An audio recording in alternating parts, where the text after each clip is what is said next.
water. Why is it important? It's just a piece of square cotton, worth its weight in gold, literally, this stuff. Because it's so fine, you can filter water through it. But a good thing which some of the survival guys done in the SAS was, in the morning, doesn't matter what time of year it is, you're always going to have dew on the grass. And what you do is you put it around your ankles, just literally go for a walk in the grass, and you can literally just wring that out. You've got water. Another one is called a gypsy well. So if you look at how the land lies, especially here in Wales, any sort of low-lying ground where you've got hills and mountains, water will naturally go down to that. If it's a drought and it's dry, don't worry, fear not, as they say. So you zoom into this part, there's the ground. You basically just dig a hole as deep as you can. That could be anything from 1 or 2 feet deep, okay? And you just leave it there. Over time, believe it or not, water will start filling up there. So we're going to think about a solar still. Have any of you heard of what a solar still is? Right. So here's our piece of ground. Again, we dig a hole like this.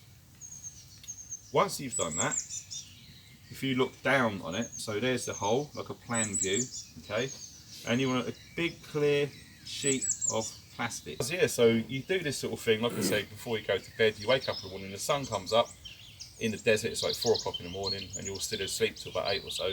Already, it's going to start heating up all of that area inside there.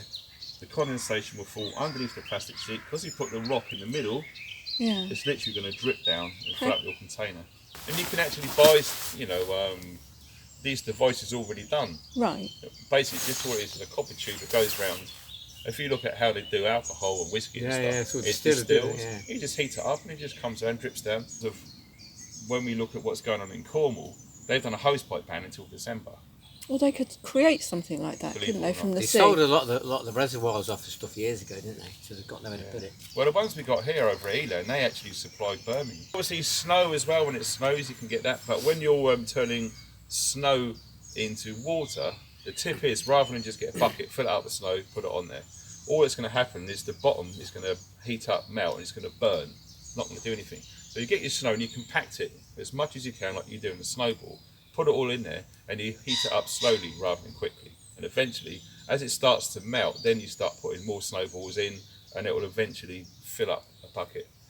Another thing is moss. You can collect moss. That always grows on, we go into nav later on, navigation. Moss typically grows on a tree which is facing north, because moss likes a cool, dark, shaded area. You're very rarely going to see moss on the south side of a tree in full sun, because the moss just don't like it there. It tends to grow where there's no sunlight. So you can get moss, you can squeeze all that out. Moss is great, it's antibacterial. Troughs, you can absolutely find and use water there. Even when you go into cities, you go into attics or lofts, you've got header tanks from central heating systems up there. Yes, you can find water that way. If you're out in the sticks and that happens to you, what would you need to take for it? Well, funny enough you should say that. Come out here and I'll show you. I've got a book on medicine, herbal medicine, but I haven't actually bothered to read it yet. Built one of these. All it is called a quad pod. Oh, right. 4. So we got our sticks. I decided to take all of the bark off. All that would do is that will make it last longer. Okay, so if you're in a camp and you're going to be there for 6 months, this will absolutely do for multiple people. Okay, so what we've decided to do, we've got a few layers in there. This just happens to be a hoodie. So you found a hoodie in someone's bin or on a washing line or in the rubbish. People don't rubbish on the side of the woods all the time. You're always going to find stuff. So we've got one of these, and we've got one of these which you found earlier, which is a finer material. So you can use a fine t-shirt or a handkerchief, whatever it is. And then in the top layer, look in there, there is sand, okay?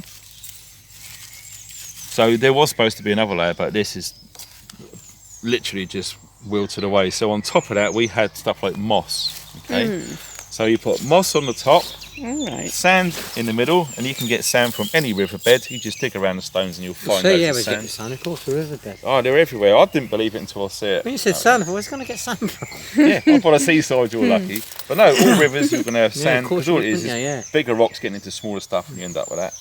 The other thing, right at the very bottom, the most important thing, I don't know if you can see it around here, is you've got charcoal. Okay, so you've got your campfire. Oh, it cools down in the morning, and yeah, obviously other leaves and bits and pieces got in there. So you've got all different grades of charcoal. Okay, so you'll get your water from your fire. Which this really disgusting water. I mean, I'll guarantee you, if you drank half a pint of that within 3 days, you'll end up having what I had. Yeah. It's bad. So what we do is we get our water and we just literally pour it through there. All that disgusting water.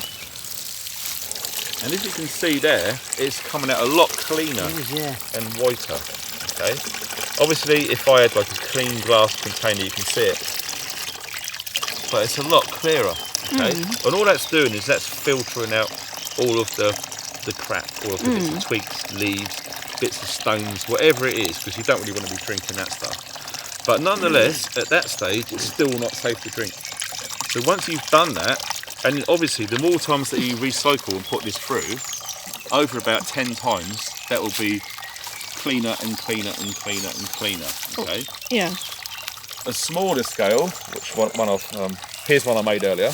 You can find plastic bottles everywhere. It's exactly the same process. So you've got the charcoal, you've got the sand, and you've got the moss on top. That's what the water filters have at home. It's the same principle, isn't it? Pretty much the same thing, but you're making it for free, because like I said, you're always going to find stuff like this. If you haven't got anything like this, you've got your jacket there, you can turn it inside out, and you can use that. Okay, maybe come out through where your arm is at the bottom. Or you can use like waterproof trousers. If you've got waterproof trousers on, you can do that. Tie the bottom off, and you can literally just fill it up with campfire stuff, obviously when it's cold. Some sand if you're near a river, and moss or any grass or anything. It's just to remove bits and pieces. And the same thing, you pour it through there and it comes out a lot cleaner than what we saw earlier. So that would be like a personal one which you can make for yourself. No, they go through all sorts of tests. The guy got it off. He said that they're guaranteed 99.99% of bacteria they get rid of. The stuff that makes you ill, basically. Oh god, yeah, it's insane all that stuff. I might have someone pop round and give them a glass of water and see how they get on. These, does anyone know what these are? No, I've seen them before. Can't think. No. Manhole covers, drains. Oh, right. So you Yeah. can buy these on eBay for around about £8. So you put them in there, you turn around, you lift it off, you go down, guess what? If you can lift it. Yeah. Access to water, and also these keys as well, utility keys. Some of these undo water cabinets and things. All of these things will absolutely get you access to things that you wouldn't normally have. Other ways you can filter water, these are old military millbank bags. So you basically, you put this into your stream, okay, get it all wet, then you just literally scoop it all up and you just tie it up to a tree. And what it would do is, as soon as it gets down to that line there, it will just drip through the bottom. So all this is pretty much what we just shown same there. principle. Get that water and then you put it into a device and you boil it. Now as soon as it comes up to the boil, you leave it for a minimum of 5 minutes. And once it's done, you cool it down, you drink it, it'll absolutely save your life. Water filters, this is my go-to one. After all of the years of trying this stuff, I'm really happy with this one. American companies, all this is a CNOC bag. Got some water purification tablets. Yeah, if you're new to tablets, there's water purification tablets. You're issued these with military ration packs. So you've got food, everything you need for 24 hours for a soldier. And you get a strip of these. One tablet in 1 litre for 30 minutes. Okay, so you can literally filter the water like you just done there. So it's in there, it's still not safe. You can't boil it for whatever reason. So you've got your clean looking water, but it's still germs in there. You put one of these tablets in there, you shake it up and you leave it for half an hour, then you can drink it. This one is great if you've got a dog. It's a portable drinking water bowl. Okay. Yeah, so you looked at ways that you can find water, whether you're in an urban environment, so you're in houses and stuff with header tanks, water butts, whatever it is. You're out in the wild, it's summertime, you can still get water through evaporation and that sort of thing. If you had nothing at all and you just had this, you just literally pour your water through that and it will remove lots of contaminants. All a sleeping bag is it insulates you. So if you are cold, for whatever reason, your sleeping bag's there, warm up before you get in there. Because all a sleeping bag does is it stops cold getting in, but your body heat warms it up, keeping you warm. So if you've got nothing to warm you up, like a big fire or loads of hot cups of tea, do something to get you warm. Shelters, urban areas, things go bad, you're walking or whatever for a long time, the weather turns, it's getting dark, absolutely use outbuildings, sheds, garages, even little sheds down an allotment. They're great shelters, they're already done. Yeah, of course, yeah, it's perfect air circulation, isn't it? Yeah, you can go to any tip and there's washing machines everywhere. Just say, oh, can I just take one? They'll probably say, yeah. And you just take that out of it, unscrew it all. That's it. I've seen people planting plants in them and stuff. Because they're stainless steel, they will never ever rust. Yeah, cool. You don't have to spend a lot of money. You can get just cheap shelters like this, or tarpaulin, as you would call it. So if you can put that together there, so you can get an idea of how big these are. Who knows what these are? Bungee cords? Yeah, exactly. Bungee cords. That to be a great big bloody tree, doesn't it? Up like this. All of a sudden, it's starting to make sense. Like that. So you can see straight away already the benefits of these. Yay! So it's not perfect, but it's just a basic, real quick way of doing it. Wind direction. Okay. So if you're in an area you think this looks alright, I'm going to spend the night here, give it about 5 or 10 minutes before you decide to put it up, and you just put a leaf down. So you can get underneath here, everything's nice, I'm out of the wind and rain. If you really wanted to give yourself more room, you could just pick up a stone like this. Right? Now there's a tip which not many people know. If you can get this underneath, like that, put it in there, then you can tie around that and pull it up. Oh yeah. Okay, because there's not going to be a hole or a tag or something in the middle if you haven't got one. Any stone or a pebble, preferably round, tie around it and boom, you just put it up underneath, in the middle, like that. And oh right, and tie it up. Yeah. And then you can get your string, tie it around that, and that will just pull it right out. That gives you, if you look underneath there, a lot more room to sit up for your head. Yeah. Good idea. Never Front thought of underneath, that. side it. So you can have this like this. You can have the middle pulled up, like we just said, and you can have a fire. But you have to be careful, like I said, when you look up. What have you got there? Trees. Lots of branches and stuff. You'll be okay for a fire, but you have to manage it and make sure it doesn't go big, because once them sparks go up, catches all that. And it's a fir tree as well. And it's a fir tree, exactly. So the roots. Very, very true. And also, when you look at a straight line coming down there, you want to go out probably. If I was to light a fire, I'll probably have it about there. You've got 1, 2, 3 eyelets. Yeah. Okay. All we do. This is if it's going to be really honking rain. Who remembers Toblerone? Yeah. That shape. Well, this is the shelter that we're going to do. All we've done is we've just switched it to the middle, and we do the same with this end, and you're going to make like a Toblerone shape. Okay? Put them down there. So all we do is we just switch over to the middle, and this one, like that, like this. And all we do is we just use our little pegs to come either side.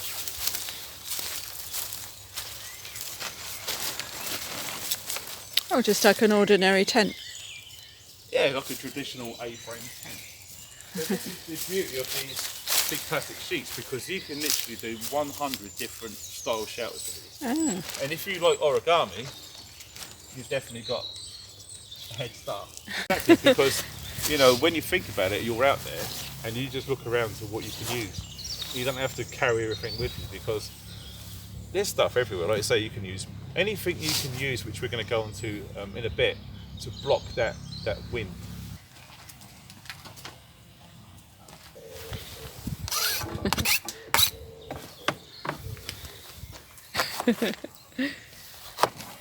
Hey, the men are working and I'm doing nothing. Lucky for the weather anyway.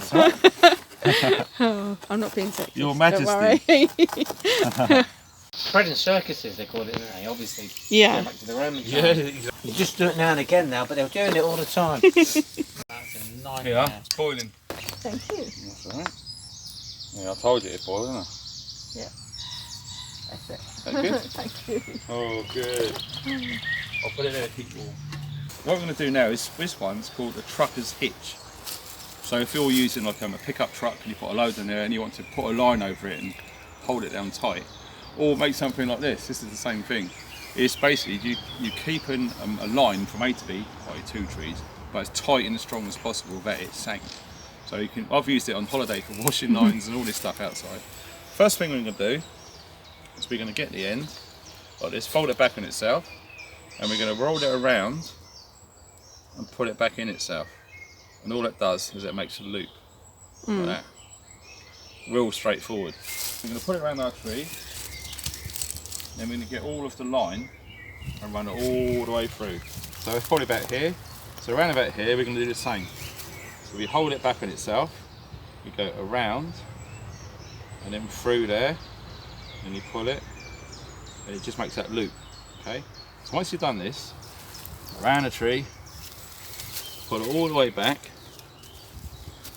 There's our loop. We're going to put it through the loop,